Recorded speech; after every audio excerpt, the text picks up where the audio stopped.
번째, 바이오 약입니다. 바이오 약. 바이오도 많이 들어봤고 약도 많이 들어봤는데 바이오 약 붙여놓으니까 이거 뭔가 알 것 같기도 하면서 막 모를 것 같기도 하고. 자, 제가 굉장히 심오하고 깊은 질문부터 하나 드릴게요. 이거는 정말 지적인 질문인 것 같아요. 네네네. 바이오가 무슨 뜻이죠? 바이오를 모르고 바이오 약을 얘기한다고? BIO. 알려주지 마. 바이오 무슨 뜻이에요? BIO. 바이오 뜻 몰라. 잠깐만. 그렇게 물어보니까 모르겠다. 바이오 뜻 몰라. 생명. 바이오 뜻 몰라. 그리고 바이오 약에 대해서 얘기한다고 지금 그 원론적인 걸 알지 못하고 알려주세요. 반성할게요. 바이오가 무슨 뜻입니까? 알면 물어봤겠니? 나는 물어봤잖아. 나는 아는 척 안 했어. 바이오가 뭐예요? 생명이죠, 생명. 예. 바이오는 바로 생명이란 뜻이었습니다. 네, 정답이에요. 예. 자, 그래서 바이오주가 그렇게 핫한 것 같아요. 주식 투자하는 사람은 바이오주를 모를 수가 없는데요. 이게 대표적인 하이 리스크예요. 왜냐면은 이게 하이 리턴 주거든. 또 무슨 말이야?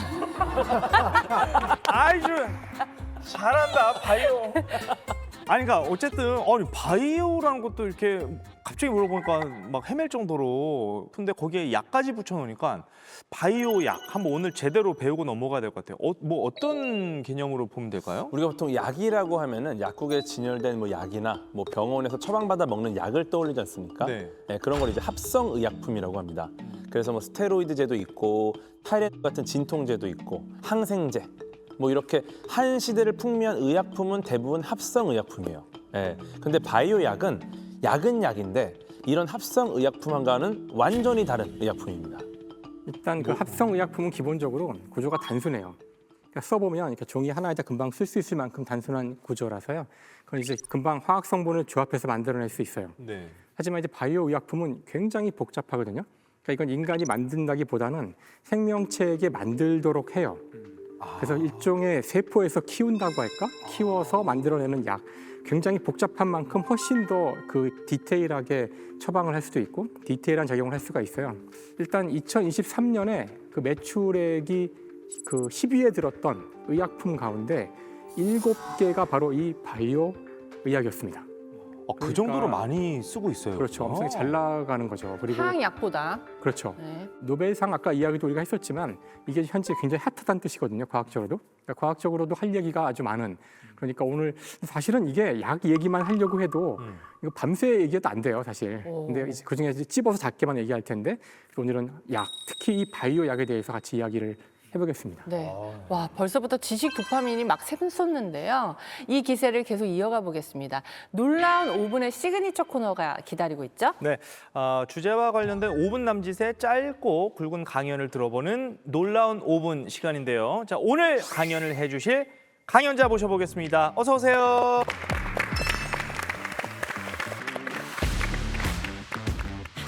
반갑습니다. 제 이름은 이형기입니다. 저는 대학교 병원 그리고 대학교 융합과학기술대학원에서 교육과 연구를 하고 있습니다.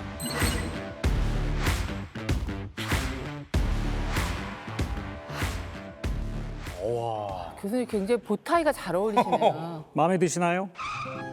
예. 자, 오늘 놀라운 5분 이 사진 한 장 보면서 한번 시작해 보겠습니다. 이거 수정 테이프 아니에요? 화이트. 화이트. 사실 사진으로만 봐서는 어떤 물건인지 알기가 쉽지는 않은데 이건 약입니다. 약이요? 저걸 먹는 거예요? 먹을 수는 없지만 저것도 약입니다. 바르는 거예요? 연고? 바르지는 않지만 피부에 대기는 합니다. 아니 잠깐 오늘 스무고개 하러 나오신 거는 아니 무슨 몇 개 남았죠? 예? 지금 어떻게 쓰는 약인 거예요? 저 자체가 약인데 저러한 약을 통칭해서 전자약이라고 부릅니다. 전자약은 영어로 electroceutical이라고 부르는데요. 최근에 비교적 이제 관심을 많이 받고 있는 새로운 개념의 약입니다. 근데 사실 저것 자체는 약이라고는 부르지만 정확하게는 이제 의료기기나 최근에는 큰 범주에서 넓은 범주에서 약의 하나로 취급을 합니다. 그럼 저 약은 어디 아플 때 써요? 저것은 이제 일반적으로 코감기나 아니면 우리가 흔히 축농증이라고 말하는 부비동염 또는 알러지 때문에 콧물도 나오고 또 양쪽 부비동이 가득 차서 멍하고 아픕니다. 그럴 때 저 기기를 여기다 대고 버튼을 누르면 여기에서 이제 전자기장이 나와서 두 가지 기능을 하는데 일단은 혈관을 축소해 줍니다. 그래서 콧물이 적게 나오게 해주고요. 동시에 이 피부의 분포에 있는 뇌신경 중에 하나인데 3차 신경을 자극함으로써 통증을 느끼는 정도가 떨어져서 결국은 통증 치료에도 효과가 있게 됩니다. 근데 이제 일반적으로 우리가 부비동염이나 아니면 이제 알러지 또 코감기에 쓰는 약들은 주로 먹는 약인데 맞아요. 먹게 되면은 졸립죠. 맞아요. 항히스타민제가 갖고 있는 특징인데 저러한 전자약은 그러한 부작용으로부터 안전하죠. 그리고 증상도 금방 없어진다라고 하는 특장점을 갖고 있습니다. 대박이다. 그럼 혹시 코감기 말고도 좀 더 심각한 질환에 쓰이는 전자약도 있을까요? 물론입니다. 올해 허가를 받은 전자약인데요. 이것은 비소세포성 폐암 환자에게 장착함으로써 거기에서 이제 전자기장이 나와 이제 소위 말하는 암세포를 괴사, 죽이게 됩니다. 그럼으로써 실제 임상 시험을 해보았더니 생존 기간이 한 3개월 정도 연장되는 효과를 임상 시험에서 확인했습니다. 그래서 허가를 받았죠. 다만 아직까지 저러한 전자약을 단독으로 사용할 수는 없고요.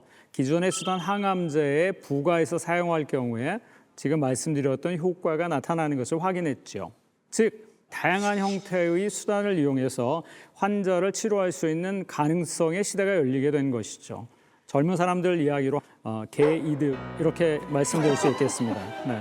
갑자기 갑자기 게이드 저렇게 지적인 분이 아니 오늘 갑자기 사실 지금까지 돈을 가장 많은 그러니까 매출을 발생함으로써 가장 많은 수익을 올린 약은 이전까지는 리피토라고 하는 약입니다. 리피토는 소위 말하는 이제 고지혈증 치료제입니다. 지금까지 리피토로 벌어들인 돈이 전 세계에서 무려 200조에 해당합니다. 200조. 그런데 이 리피토의 아성에 도전했던 약들이 생기기 시작하고요. 그러한 약들이 소위 오늘의 주제인 바이오 약들입니다. 첫 번째가 휴미. 이 약은 류마티즘 환자와 같은 결체 조직 질환을 갖고 있는 환자나 아니면은 염증성 장 질환 환자에 사용하는 단일 클론 항체인데 이게 이제 계속 매출 1위를 찍으면서 몇 년 동안 최고로 많이 팔린 약이 됐습니다. 그런데 이제 이 휴미도 최근에 1위 자리를 내주고 그 자리를 차지한 것이 키트루라고 하는 항암제인데 이 항암제는 단일군 항체, 단일 클론 항체로서 바이오 약품 또는 바이오 약입니다. 뭐 매출액 1위를 차지할 정도면 저는 당연히 타이레땡 뭐 이런 뭐 그런 우리가 자주 접할 수 있는 약일 줄 알았는데 제 주변에 저런 거 맞았다는 얘기 한 사람 못 봤거든요. 그렇죠. 저희도 뭐 그냥 약이라 그러면은 뭐 두통, 치통, 생리통엔 뭐 개보땡 이런 뭐 거. 이 정도거든요. 여러분들이 인지하고 있지 못할 수는 있지만은 우리가 이미 한두 번씩 다 바이오 의약품을 받은 그런 경험을 갖고 있습니다. 다요? 우리 다? 뭐 대부분은 아마 받으셨을 거로 생각합니다. 뭐지? 나 뭐 맞았지? 코로나 백신 다 맞으셨죠? 네네네. 바로 코로나 백신 이게 전 세계 인구의 뭐 3분의 2 정도가 한 번 이상 맞았다라고 추정하는데 이 코로나 백신 큰 범주에서 바이오약으로 구분하고 있습니다. 그래서 사실은 바이오약이 가까이 가기 힘든 존재는 아니죠. 그리고 당뇨 환자들이 맞아야 하는 인슐린, 성장 호르몬, 또 보톡스 이런 것들도 다 바이오약입니다. 그리고 보톡스도 바이오약이에요? 네, 그렇습니다. 보톡스 자체도 바이오약이라고 분류할 수 있습니다. 그리고 최근에 이제 가장 핫한 바이오약이 바로 비만 치료제인 위고땡. 네, 그 약도 바이오약입니다.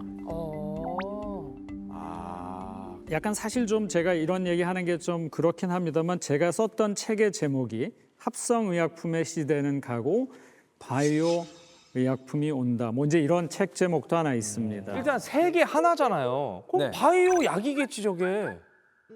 그럴까요? 예방주사. 아, 백신. 오늘에 가서 공개하겠습니다. 바이오 약 백신. 2040년 전 국민 암 백신 맞는다. 암 백신이 생겨요? 암 백신. 이거 진짜 세다. 암 정복해요? 세다. 암을 백신으로 맞는다. 이게 오늘의 가설입니다. 일단 16년은 버텨야겠네. 그러면 암은 정복될 수 있는 거예요? 그러니까 암 치료제, 암 정복, 암에 걸리면 누구든 나을 수 있다. 그런 이야기가 아니라 암이 백신 같은 형태로 우리를 예방시켜줄 수 있다라는 어떤 그런 새로운 개념이 등장한다라는 거죠. 지금 오늘 가설이.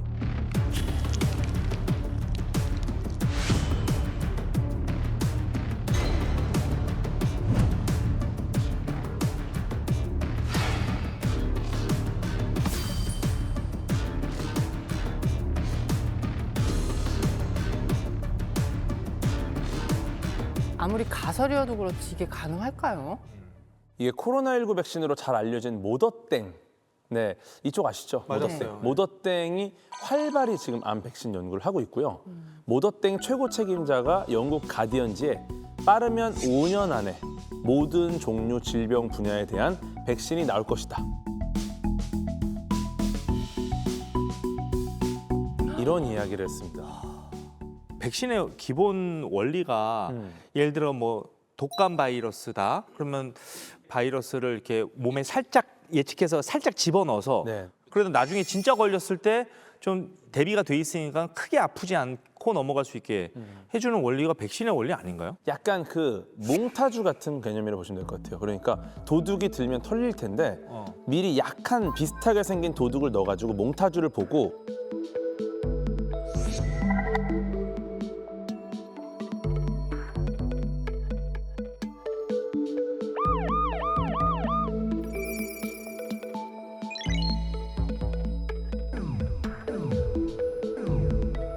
경찰들이 이제 몽타주만 보고 잡을 수 있게 해주는 거죠.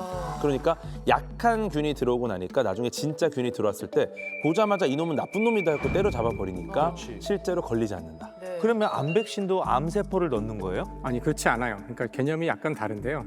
이건 기본적으로 아까 제가 잠깐 이야기했던 코로나와 마찬가지로 그 mRNA 백신인데요. 그러니까 코로나 백신하고 비슷한 점이 있어서 그래요. mRNA, M이 메신저란 뜻인데요. 이게 하는 역할은 뭐냐면은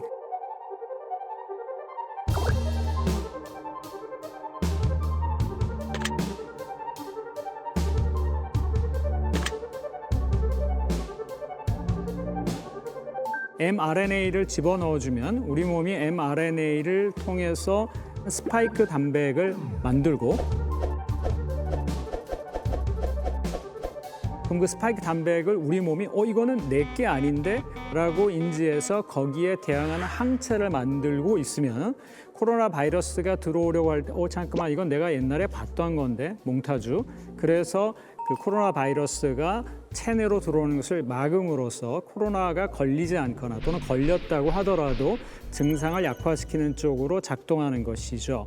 사실 그 작년 노벨 생리 및 의학상이 바로 이 mRNA 백신을 개발한 사람들한테 들어갔거든요. 네. 커털린 커리커와 드루 와이스만이 받았는데요. 물론 이제 그 노벨상이라는 것이 작년에 특히 주어진 이유 중에 하나는 이것이 코로나 백신이었기 때문에 이제 그것도 물론 중요한 이유 중에 하나였을 건데요. 네. 사실은 암 백신을 연구하고 있었던 것이 모더땡에서 이 바로 이 코로나 백신을 바로 빠르게 mRNA 백신을 빠르게 개발할 수 있었던 가장 큰 이유였다고도 하는데요.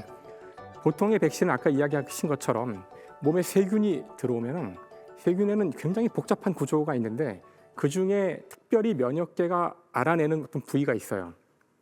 그 부위를 면역계가 딱 반응을 해서 다음에 또 들어오면 몽타주, 다음에 또 들어오면은 얘를 바로 죽일 수 있는 건데요. mRNA 백신은 아예 요것만, 요 알아볼 수 있는 부위만 따로 제작해서 넣는 거예요. 요 부위를 만들 수 있는 것이 바로 mRNA거든요.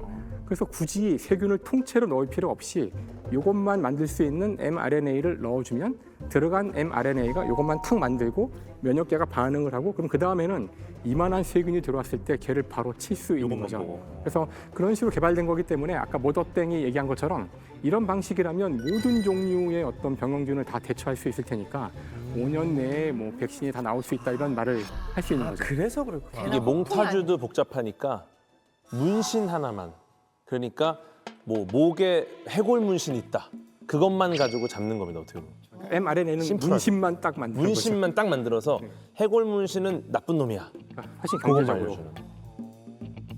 그러면은 코로나 백신 맞는다고 우리 몸에 코로나 바이러스 넣는 것도 아닌데 왜 코로나 백신 맞고 나면 아픈 거예요? 일단 우리 몸은 외부에서 들어오는 것을 일단 밖의 것이라고 인식을 합니다. 예, 그래서 그게 일단 이거에 대응하면서 우리 몸이 반응하는 걸 이제 면역 반응이라고 해요. 그러면 코로나 백신의 mRNA 역시 우리 몸에 새로운 물질이 들어온 거랑 똑같잖아요. 그러니까 이거에 대해서 이제 우리가 뭐야? 그래서 미열, 몸살 같은 가벼운 면역 반응이 일어나는 거죠. 쉽게 말해 몽타주를 바로 넣어주면은 보고 좋아, 들어와, 때려잡는, 이게 기존의 어떤 그 백신이었으면은 이거는 몽타주를 직접 그리게 알려주는 거예요. 이렇게 코가 어떻고 눈이 어떻고, 그럼 듣고서 이렇게 딱 그리다가, 근데 이것조차도 그걸 하는 과정 자체가 힘들고 놀래는 거죠. 몽타주를 그리다 보니까 왜 이렇게 무섭게 생겼어? 깜짝 놀라서 이제 미열이나 딱 몸살이 내 일어나요. 수준에 맞게 설명해 준다. 걔도가 친절해. 딱 나한테 딱 맞아, 눈높이에 설명하는 수준이. 고등학교 선생님, 유치원 선생님 약간 이런 느낌으로. 자, 오늘 가설이 2040년 전 국민 암 백신 맞는다 이거잖아요. 그런데 이 암 백신이 개발된다고 해도 정말 전 국민이 또 맞을 수 있을까요? 금액도 좀 걱정이 그렇죠. 되고 궁금하네요. 코로나 백신 같은 경우에는 거의 다 맞았잖아요. 근데 코로나 백신을 거의 모든 사람이 맞을 수 있었던 거는 코로나가 좀 전염병이기 때문이었던 것 같다는 생각도 들거든요. 코로나는 부자들도 전염이 그렇지, 되잖아요. 그렇지. 그러니까 공평하게 백신을 맞게 해준 거죠. 근데 이게 이제 암은 또 다른 문제가 아닐까?